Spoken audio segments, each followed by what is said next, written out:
Hi, my name is Marcus, and this is a companion podcast for the CG Jung Helpdesk Meetup group. I host live events on Zoom every 2 weeks about the concepts and ideas of the Swiss psychologist Carl Gustav Jung. Every event, I give a presentation about the Jungian concept, so have fun with this event's topic. So, everyone, I welcome you all. Today, I want to do something very special because in the past, I purely talked about Jung and Jung's concepts. But the best way to learn something and to understand something is to have examples and to have some reference points, what Jung tries to get at. Otherwise, it can be incredibly dry, and it can be really, really dry when you read the books, even though he has a lot of examples. I wanted to do something today by analyzing a movie where I think there are a lot of examples in it that can help to understand some key concepts about Jung.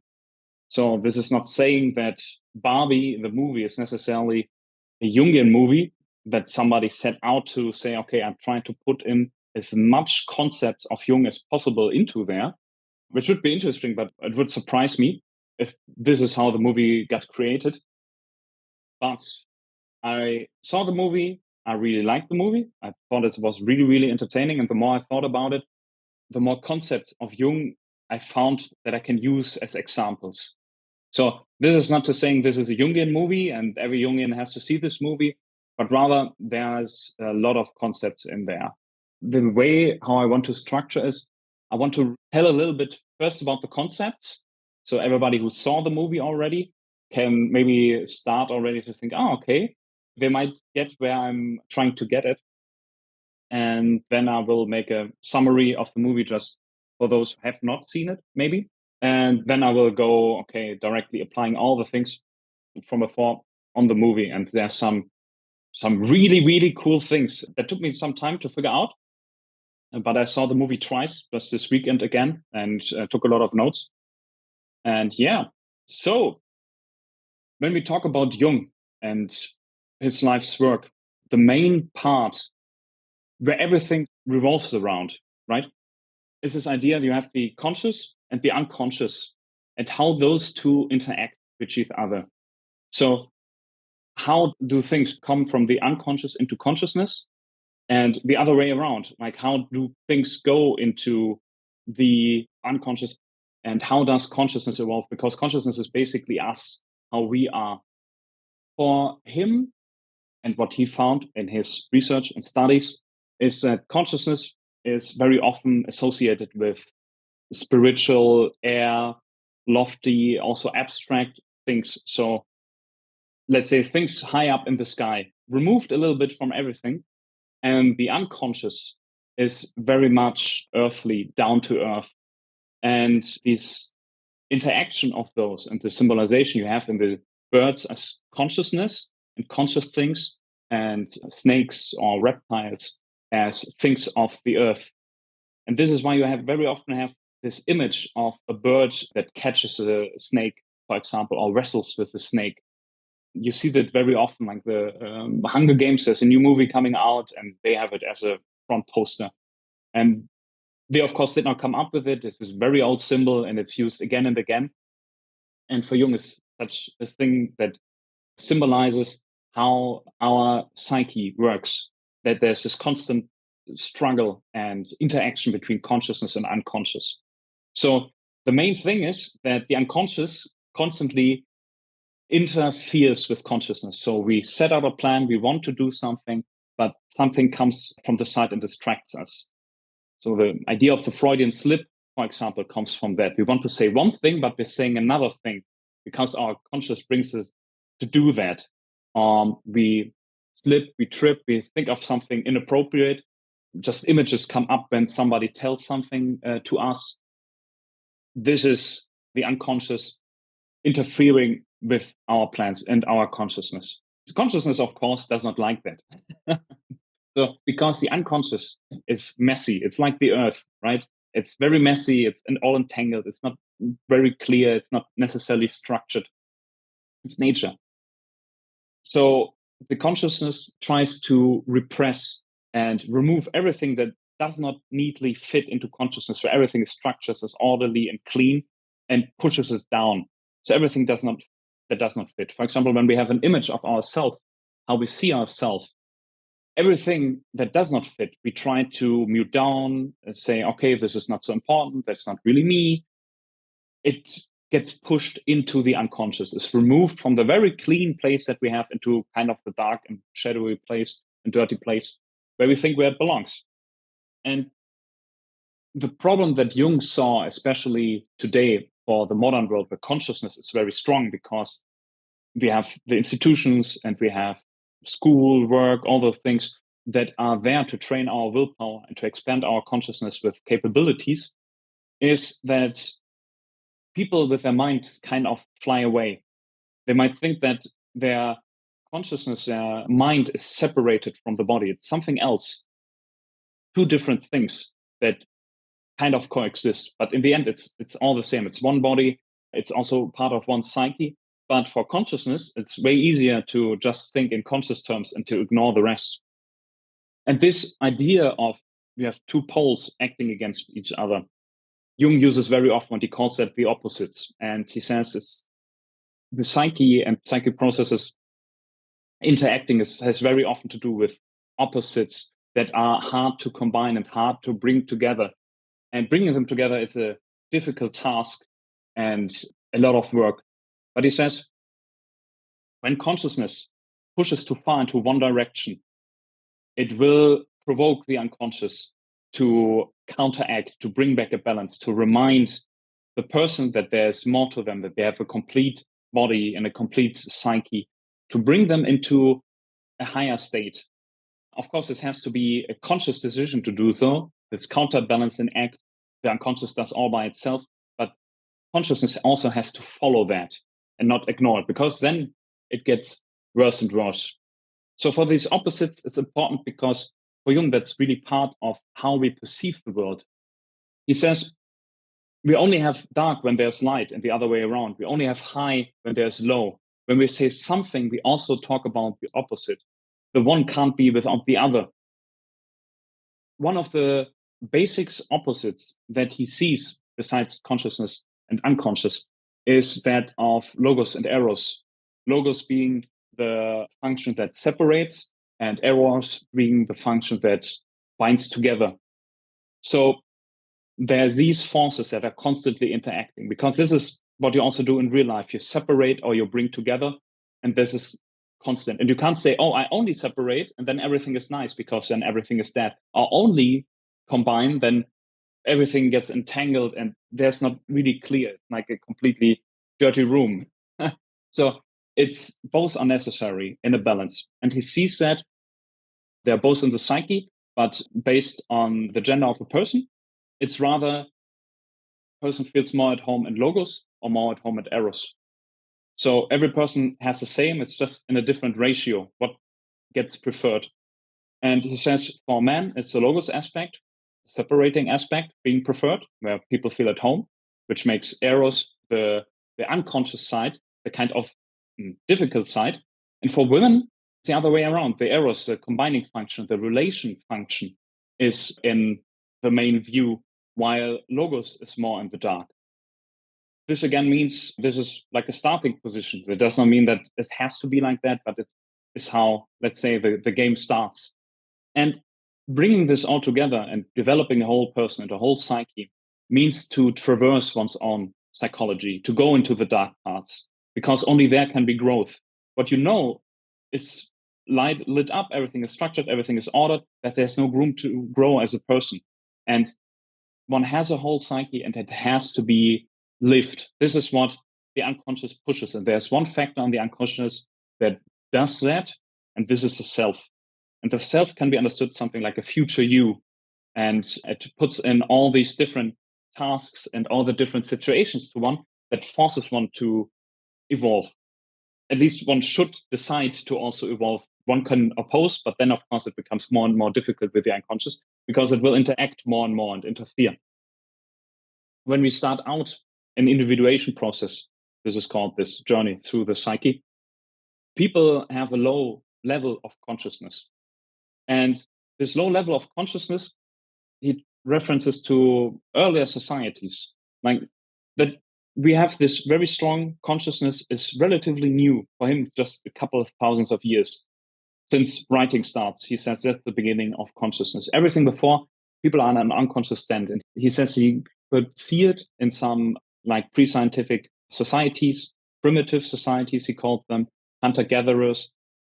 And he noted there that these tribes were very much afraid of everything that could interfere with consciousness because they only had a very little unstable consciousness. So they had to kind of get rid of everything that might interfere. So everything that was strange, unusual, but even when people had bad luck, they tried to ostracize them. And he noted that the idea of an individual did not really exist. People existed more in a group. So they were one with other people or a group or even things or places.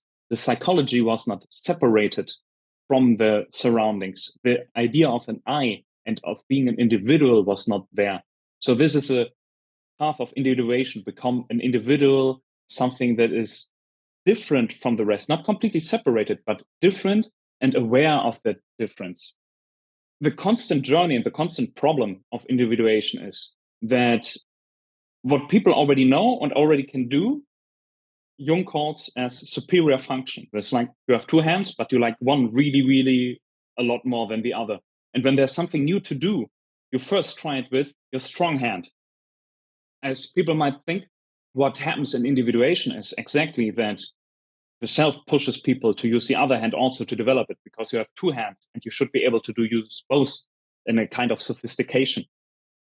This means people try with all the tools, all the knowledge that they have, and they fail because they have to utilize the things they do not yet have. And this interaction can feel like a divine interaction.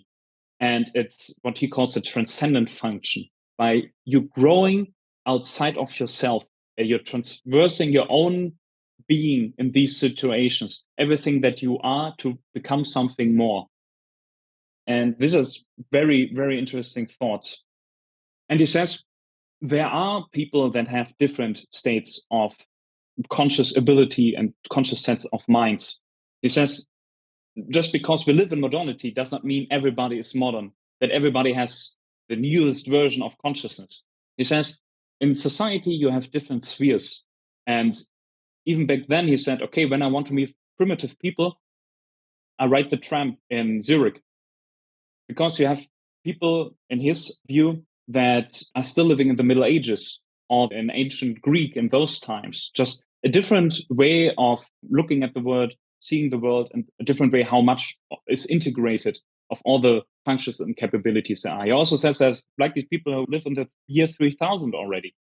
And he says this can make people pretty lonely because there is no body to reference towards and to interact with on such a level. And the last point I want to bring from Jung's ideas, concepts for exploring this movie is the idea is when things come from the unconscious, consciousness does not know what to do with them. This is why consciousness is afraid of the unconscious contents because they are scary, they are hard to untangle, they're mixed up, they look dark and muddy, and he calls that archaic. So like really, really simple. It's like a wild dog. It's volatile, it can be aggressive, it's scary, you don't know how to interact. But when you spend time with these contents, the consciousness kinds of unpacks them and untangles them from other contents. And to stay with the example of the dog can become domesticated. And then you can interact with it great. You can rely on it, you can trust it, you can play with it, and you can build a relationship with it. And he says that with all the things that are in the unconscious, that they are able to build a relationship with it, even though it looks very, very hard in the beginning. This progression from archaic to differentiated and sophisticated, this is also part of individuation. But like every part that's in the unconscious goes through this. And it's again and again this pain and very hard development. So I would move to a summary of the movie now. And I wrote it down just to make it very quick and not bore anyone who already saw it. But I want to point out some key points that are important. for the discussion. Barbie is basically having a perfect life in Barbie Land, which is a fantasy playland for little girls. Everything is fine until a certain day she starts having intrusive thoughts about death, and suddenly nothing works for her anymore. She's told that there's something wrong in the real world with the person that is playing with her, and she has now to go there and fix it. And the reason why she does it is because she wants to have everything stay the same in Barbie Land. And along on her journey comes Ken, who is completely engrossed by Barbie and wants to be with her all the time. And it's up to the point of obsession. They come to the real world, but Barbie learns that everything is kind of in a mirror world. Everything is mixed, and she does not know how to behave. She gets into problem with the police, and Ken explores the world and gets completely wrong ideas what it means to be a man. The company that makes Barbie, Mattel, gets wind of it, and they fear a marketing and PR disaster, so they want to lock her up and try to catch her. Barbie finds out the reason for her thoughts. The reasons are that not a little girl is playing with her, but rather a grown woman. And a grown woman has a way more complex psychology than a little girl. And this is why she's now having these complex thoughts. They're getting back to Barbie Land, and Ken is already there, and he overturned society and turned it in kind of a cute bro culture, and he brainwashed all the Barbies. Barbie with the woman from the real world, Gloria, and all the cast out Barbies that are in Barbie Land hatch a plan to make the Kens fight against each other. So to bring back some stability again. They succeed. The dude bro culture gets dismantled, but Barbie realizes that she does not belong in Barbie Land anymore. So she decides to become a real woman and go into the real world. I want to make a disclaimer. As I mentioned in the beginning, I don't see Barbie as a Jungian movie. It's just a great way to show some Jungian concepts. But what is my bridge to bring in Jung? And there's a very strong reason for that. The layer that connects all human beings, it's a collective unconscious. Like we have our individual life, our individual journey. But if we go low enough in the psyche, we have enough that connects us with other people, that we have the same experiences they do, even in dreams or in visions or just in life. And when we have art, works of art, when they are able to talk to these deep layers, they are able to talk to a huge group of people, up potentially to everybody on planet Earth, today and in the future. So this is now the most successful movie of the year, and there's only a handful of movies that earned more money than Barbie. So it's popular, so we have to assume it's archetypal. And this is why I want to talk about it, because the archetypal things show us how our psyche works deep inside. And when we experience something like that, a great piece of art, just as an example, it talks to us on a very deep level, and we're engrossed by it, and we want to spend time with it, and we want to understand it. And if it happens to enough people and they're willing to spend money, then movie studios or song makers or whoever can make a lot of money. My personal view on the movie is it's rather a satire, in the sense that there's a huge disconnect between what is said and what is shown. So very often the things that are said don't make sense in the context where they are presented. And that makes it a difficult movie to get a hard grasp on it. But I will get to that later in the end. So to analyze that and to bring this now together, the concepts of Jung and Barbie the movie with the summary, we have to look at Barbie Land, which is this fantasy land where the first act of the movie is taking place. And the most important thing to understand there is that it's not the real world. It's not even comparable. It's sterile in that sense. There is no flowing water. There are no living animals. There is no birth. There's no death. There's no aging. There are not even relationships. The cars don't have motors, and very often they don't even need to drive the cars. They have nothing that really breaks. Nobody gets sick. Nobody gets ill. It's every day the best day, every day. and nobody is really concerned about it. I don't know if you've seen the movie Groundhog Day with Bill Murray, but he's also reliving the same day every day.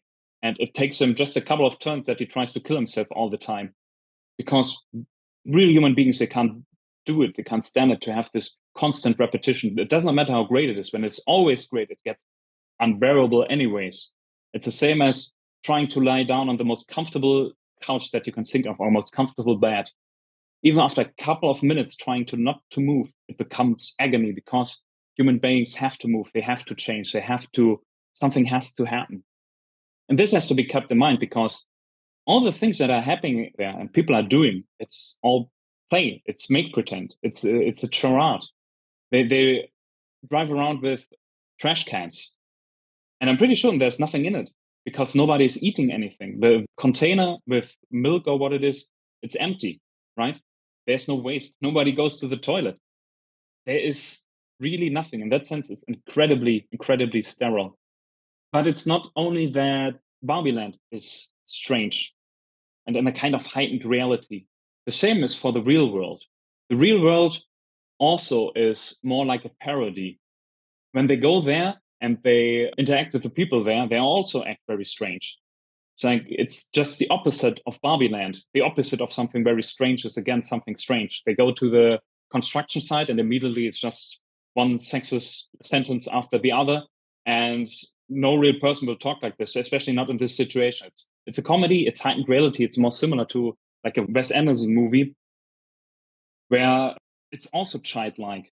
The Barbie Land is childlike because it's a fantasy of small children, but as we learned during the movie, it's not only the fantasy of small children, but rather of guys running a company, thinking of a place of Barbie Land. Like the whole board, they're all men, and they think about, okay, what this female society could look like. And if you checked out the quote for this event, I reference this, where Jung says about the problem with men looking at women and trying to understand the psychology is that they project in their own inferior femininity into that, and they see that. And that makes it then complicated to find the right interaction. So this is why nobody thinks about Ken, because the little girls, they're not grown enough to think about boys. And the guys, of course, do not care about the boys in that land. So this is why the Kens don't have any homes. And this childlike quality shows itself in the people, as they have no filter, right? They just say what that comes to mind. They're very naive. So in Barbie Land, it's okay, but in the real world, they would get into trouble because they're thinking, okay, you don't have to pay. You can tell people whatever. It's outrageous, and that's what's funny. It's a kind of fish out of water story. The things they do are outrageous, and that makes it a comedy. Also, in Barbie Land, they know things, but it's only book knowledge. It's definitions. And that's enough, because it's make pretend. Like people pretend to be a doctor, people pretend to be president, but there's no need for a president or a doctor. So it's enough when you wear the right clothes and talk in that way.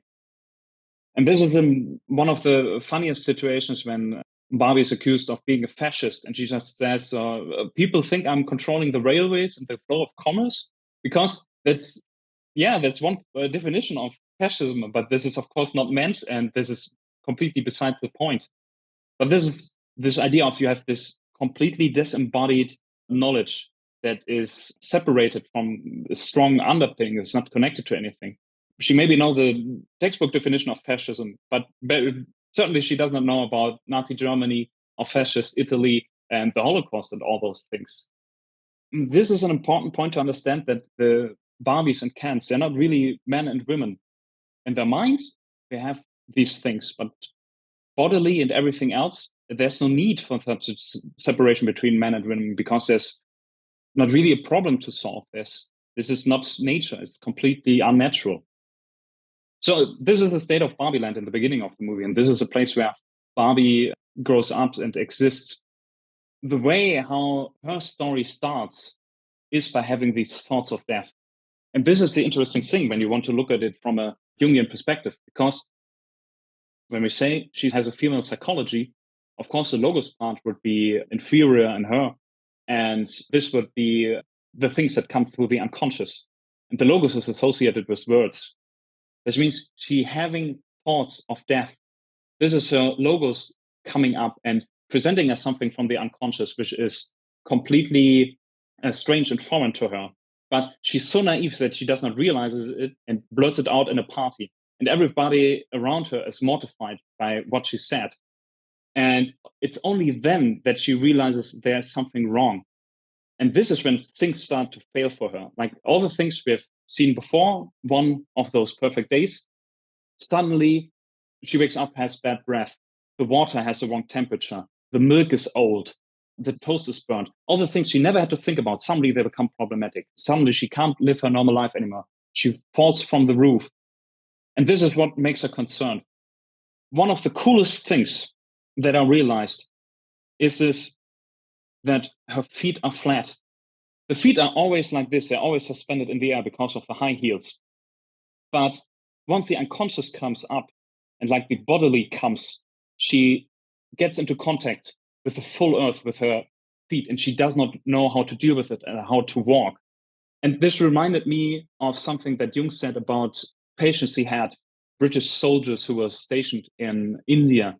And he said, if you go to a completely different culture from yours, it's kind of your psyche trying to protect itself and becoming more stereotypical in the way you are and where you're from.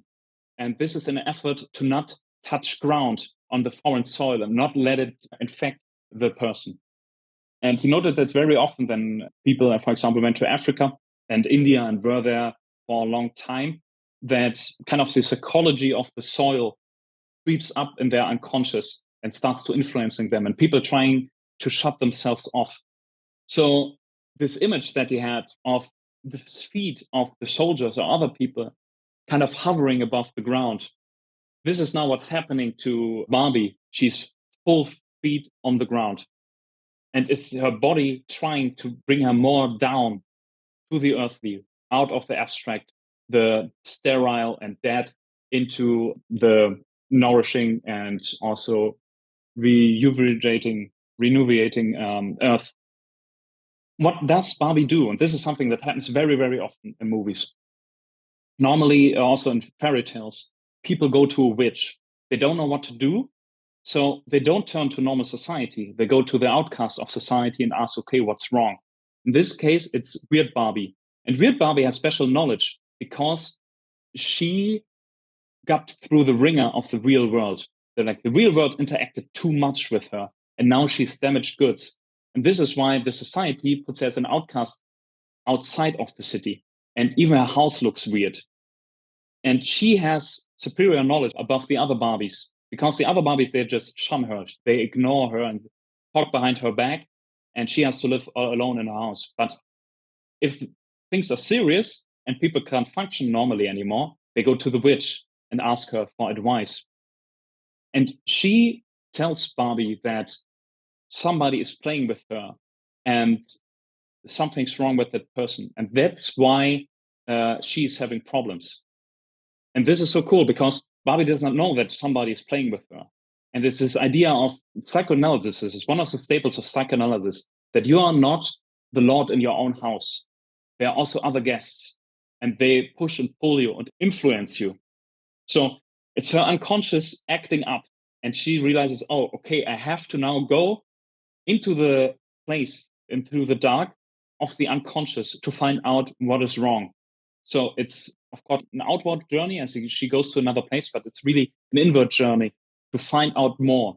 All she has is the thought of death, and her life is not working anymore, and wants to find out why. Well, basically, she does not want to find out why. The reason why she's doing is because she does not want things to change. She only wants to interact to the point where it's gone and she can ignore it and live the life again and have the best day of her life again and again. Coming back to a primal, ideal state, I mentioned already that she's incredibly childlike and naive with the people around it. And she thinks that this girl, Sasha, is playing with her because she has the visions. She's turning inward. She does a little bit of active imagination, trying to find out what she sees in her own unconscious. And she sees that little girl and thinks, okay, this is the person I need to talk to. But of course, she does it in the completely wrong way because she does not know how to interact with real people. And this puts her completely into disarray, and she cries. But something very interesting happens is when she's in the real world, and when she's sitting alone on that bench and trying to think, using her, let's say, inferior functions of the unconscious to come up with a solution.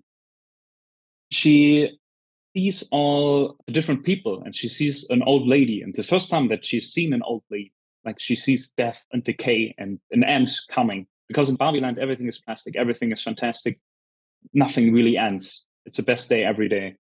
But there she sees people crying, people laughing, things living, changing. And this has an influence on her. And she cries, and cries for the first time of her life. She explores new, different parts of herself and her experience. And she likes it. And this is a very, very important point, especially for the end of the movie.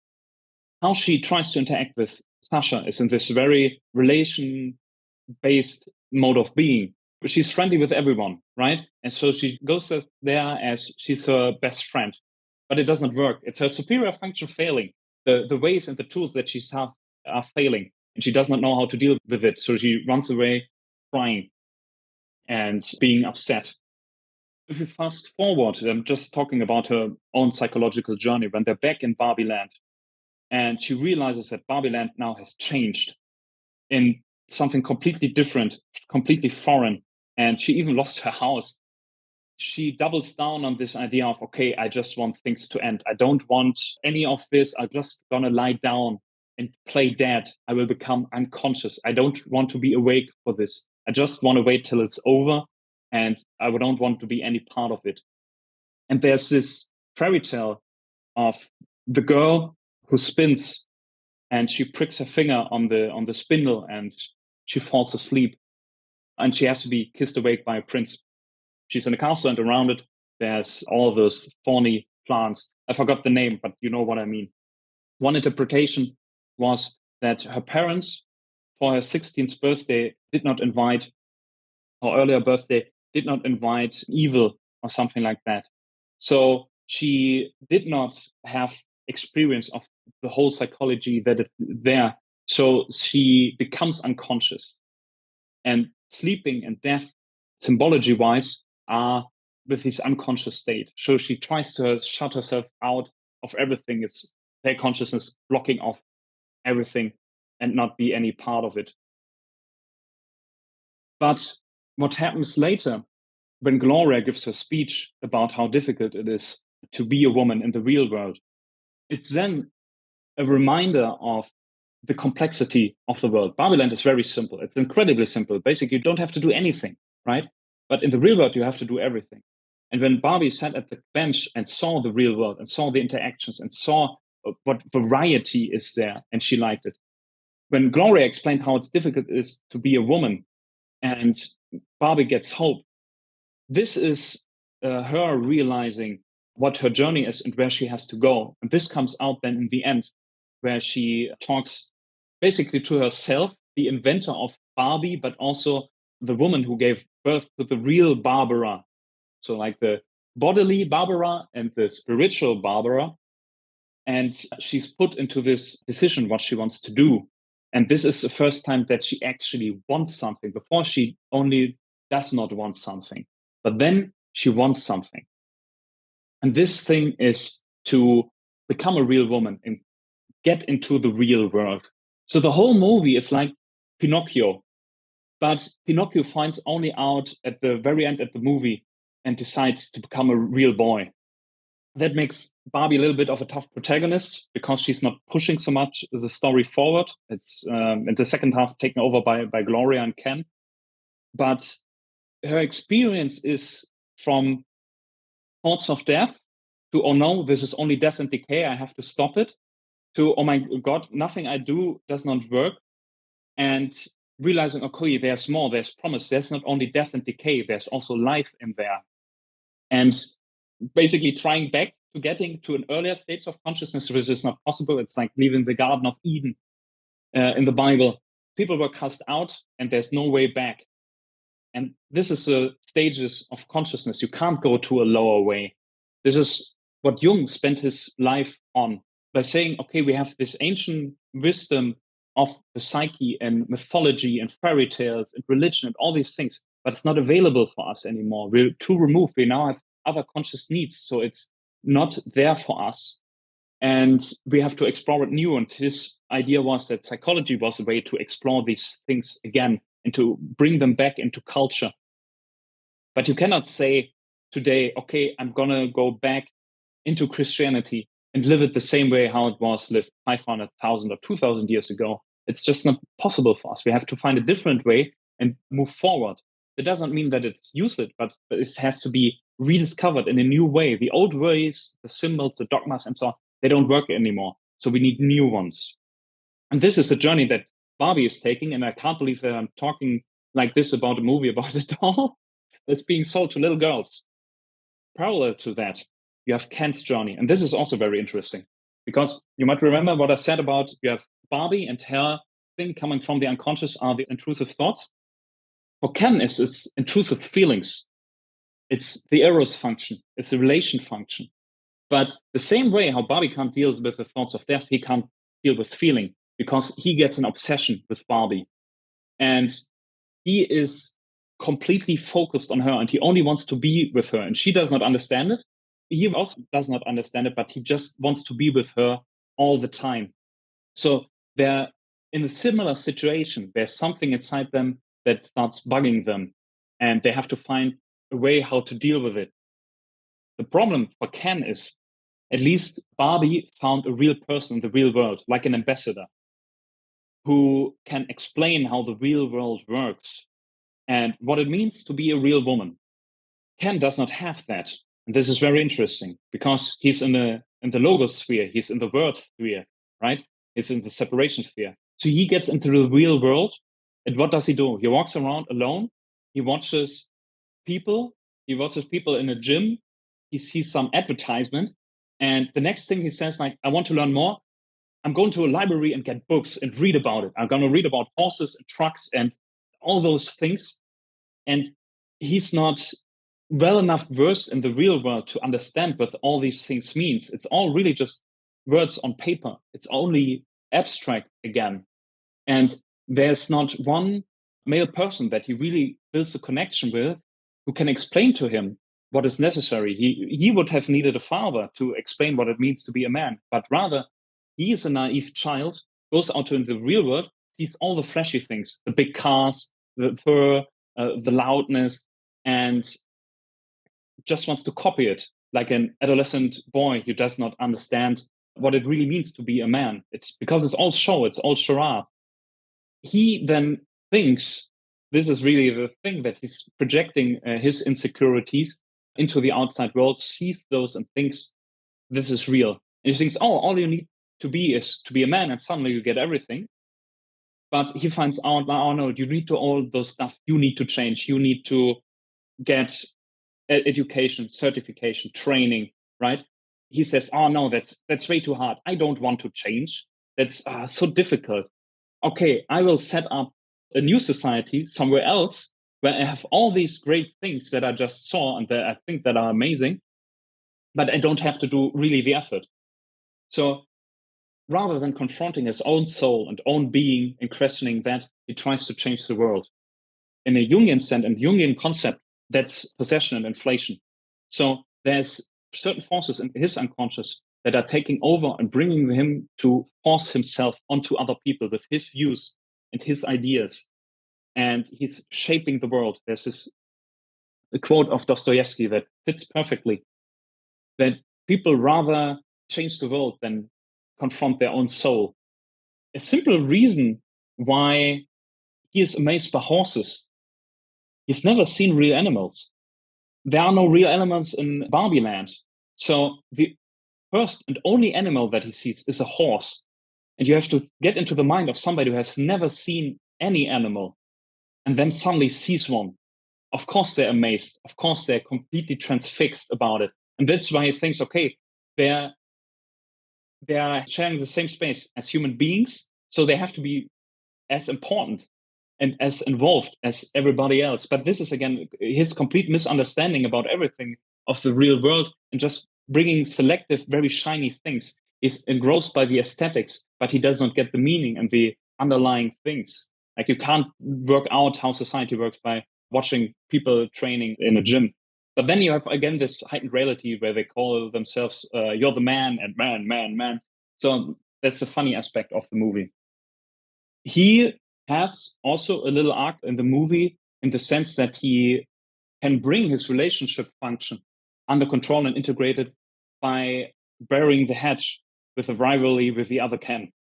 So in the beginning, it's really this rivalry between these two and up to the armed conflict in the end, but they can find commonality and then be friends. So this is his journey coming to terms with that. But yeah, he's a little boy who does not understand anything. How Barbie Land evolves over the movie is also very, very interesting. I mentioned in the beginning how in Barbie Land everything is very spiritual, abstract, a little bit like consciousness. In that sense, it's rootless. And what Jung mentions very often, when people lack this connection to nature and the body and the unconscious, they can be pushed around like a balloon filled with air. There's nothing keeping them really down. They can move here, they can move there. There's nothing anchoring them. The example that they bring the movie is that of the smallpox that killed countless people in the Americas. Like the Europeans had very strong immune system by living so close to certain animals for a very long time in cities. And they brought all those infectious diseases to North America, where there were no immunity and no health supporting systems that could help them survive it. And it was a crazy time. Within 100 years, 90% of the people died. And with more time, even more. And the idea is here the same. You have all these infectious things from the real world, the same as has infected Barbie and also likely Ken, suddenly coming to everyone. And this is why can so easily convince the Barbies to go along with this completely new opposite culture, because there's nothing grounding them. They're getting programmed. Before they have been unconscious, and afterwards they've been unconscious, but they've been directed into a new direction. And the thing you have to think about when they deprogram the Barbies, all they do is just reprogram them to something else. They're still in this very unconscious state in the sense that they don't have really contact with the real world. They're just being told things again. So it's easy to change their minds because there's nothing behind it. What's interesting also is you have this separation in the society between like the regular Barbies and the regular Kens, and then you have the outcasts. You have like Alan, and there's only one Alan. And he's also on a higher sphere of consciousness as he realizes that something is strange. And this is why he also wants to escape, because it says, this is not where I belong. I should be somewhere else. And he does not have the chance, he has to stay. But who helps in the end to reprogram all the Barbies? It's all the outcasts. It's the weird Barbie. It's the ones with weird functions that got off the market. Like the pregnant Barbie, they just put her in a fence so that she can't go anywhere and can't do anything. So they separate all the strange things. But the strange things are in the end what saves Barbie Land, because it's the unusual things, the unfitting things, muddy, dirty, shadowy things that you just want to repress. This is a savior. This is stepping through this shadow and coming into a higher sphere and becoming more integrated. The society tries that, but in the end, the society is saved by that. So there's a very interesting thought. And how the Barbie Land also changes through the journey of Barbie and Ken is by introducing more complex ways of being, like lying, pretending, making things up. All those things shows already a more sophisticated cognitive functioning. Like very small children, they can't do it. But when children grow, they also start to learn lying and pretending and all those things. And they also do it. So there's a general evolvement of that. But in the end, they say, okay, maybe things don't have to come back to the same stage as before. But in the end, there's the same. They're still completely the same. The Kens still don't have anything to do in the society. And they also very gladly go into unconscious state again. And this is one aspect where I say, okay, there's a disconnect between what is said and the context where it's said. Like the president says, yeah, oh, we don't have to go back to the way it was before. But then everything she does cements that, and people are just unconscious again. The thing is, in Barbie Land, all the problems are societal because there's no nature. So they can be changed all the time without problem, without repercussion, because there's nothing anchored. There's nothing behind it. There's not anything you have to take into consideration. People don't really need each other because there are no problems. It's all pretend. And what people you have in society, they're doctors, president, Nobel Prize laurels, and so on. They have a lot of clothes. There's no sweatshop Barbie. There's not plumber Barbie. It's like everything just exists. They don't have to make anything. But of course, if you want to have something from nature, you have to really work for that. To bring that all to a conclusion, to see Barbie's journey is really this Pinocchio journey of Pinocchio realizing he does not want to be a doll anymore, but taking the whole movie to learn that, having this pretty intricate journey of individuation that I found really interesting, of this interaction between consciousness and unconscious, and all these references between the spiritual and the earthly. All in all, I have to say, it's amazing that the mother company, Mattel, went along with it. They even have a part in the movie. I really wonder why they did it, because it's not really, it's good Barbie advertisement, but it could have gone in a completely wrong direction. This movie was in development hell. This is the term for projects that don't make it, that are constantly being rewritten, different people are on it. So that they decided on this version, I think they at a certain point gave up and said, like, okay, do whatever you want. It's going to be okay. But the result is, it's pretty good, and it's a very, very unusual movie. And when it's about Barbie, it's so benign. It's such a simple thing. It's a doll. But then you make this very complex story about it, about death and decay and aging. What I see as a reaction with people, how they react to the movie, that they like it or completely dislike it, often without knowing anything about it. When we talk about it in the Jungian sense, he says people in their personal unconscious have this unconscious forces called the complex. For him, consciousness consists of associations. And when you have the right associations, you can activate this complex. And in the center of a complex is always an emotion. And he calls it really like a mousetrap. With the right words, people get triggered to act in a certain way. It's like a little program that takes over and they just are rattling on about a certain topic. And there are a lot of things mentioned in the movie, feminism and patriarchy and so on. Those are loaded terms by now. So people hear this and they immediately have an opinion. They immediately think of something, and this clouds the judgment and brings them into think in certain ways and to evaluate in certain ways. And that's what I meant by it's for different people hard to pin down the movie, because depending on where you look, you see very different things, kind of words you react to. But all in all, I have to say it's a fun movie, and I'm glad that they did it. And to bring it all around to the very beginning of the event, talking about opposites, there's this concept in Hollywood called counter programming. There are countless movies being made every year, and they come out almost every day, new movies constantly. So you have to really think about, okay, when do I show a movie? And when you want to have a big movie, you say like, okay, I do it before Christmas or before holidays, because then people have time with their family to go to the cinema and you make a lot of money. But you also have to take into account what other movies are being shown. And something very old, a very old trick in Hollywood is to do counter programming. You make two movies which are very different, almost polar opposites, and show them at the same time, so you can grab a bigger market, because people saying, oh, and I don't want to see a romantic movie on Valentine's Day, or I don't want to see a horror movie on Halloween. So there's always another option, and you can go there even out of protest. In this case, it's very interesting that it was complementary. Yes, you have Oppenheimer and Barbie at the same time, and people were completely into it, and they saw both movies. Like Oppenheimer is a 3-hour, very strangely structured biopic about the inventor of the atom bomb. It's now the third most successful movie of the year. I guess it really got a huge advantage through this marketing with Barbie. But it's no coincidence that people like this Barbenheimer. It's the opposites again. And people like this, to have the contrast, because the opposites and the contrast, this is how we see and we experience. And that's what we need, this constant change from one pole to the next. So, and this was my very long talk, where I want to thank you for the attention. And I hope that you maybe found some alternative views on your experience that you had. And this would be what I would be very interested in your experience and your thoughts. This would conclude the first part. This was this event's topic. Thanks for tuning in. During an event, a discussion